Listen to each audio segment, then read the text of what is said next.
If you look at the earliest published maps of the District of Columbia, the design that was laid out by Pierre L'Enfant, you can see this partial pentagram.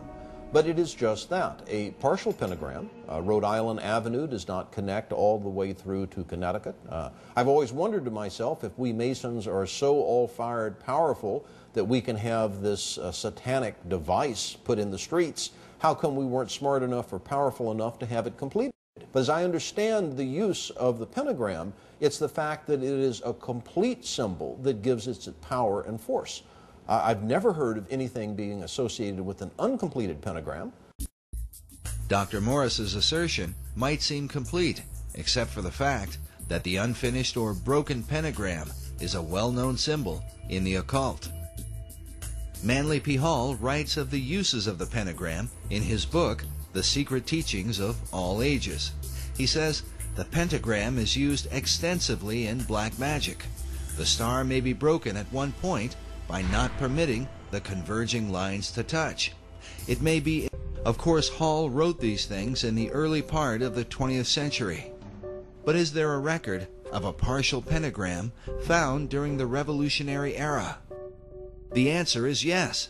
In fact, it is a record that shows up during the same time that the street design for Washington, D.C. was being laid out by Pierre L'Enfant, and is mentioned in the play Faust by Johann Wolfgang von Goethe.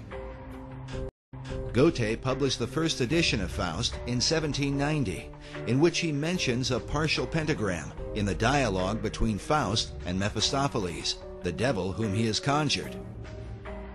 Mephistopheles says, "Let me go up. I cannot go away. A little hindrance bids me stay."